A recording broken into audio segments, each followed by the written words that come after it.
पक्षी न कुछ करी हो फिर असोल लटनिए जरी हो। पक्षी न कुछ करी हो फिर असोल लटनिए जरी हो। केहू करत न पावे इनकार सब केहू करत है गोहार। बिहार में आई आरजेडी सरकार सब लोग करत है गोहार। बिहार में आई आरजेडी सरकार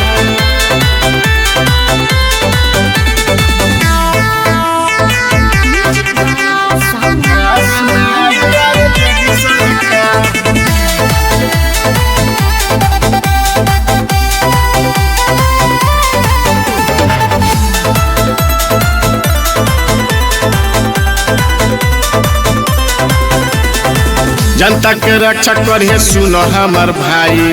फिर अब की रही है तेजस्वी भाई। जनता के रक्षा करे सुनो हमर भाई। फिर अब की रही है तेजस्वी भाई।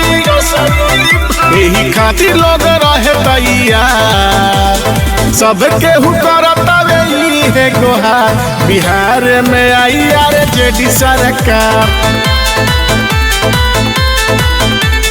सब लोग करत है गोहार। बिहार में आई आरजेडी सरकार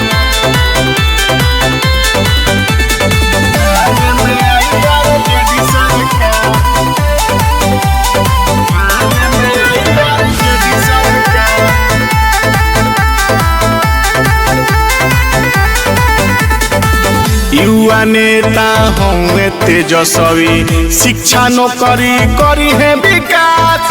शिक्षा नौकरी करी है विकास। युवा नेता होंगे तेजस्वी। शिक्षा नौकरी करी है विकास। काका बाबा रहतैया सब केहू करत है गोहार। बिहार में आई आरजेडी सरकार सब लोग करत है गोहार। बिहार में आई आरजेडी सरकार।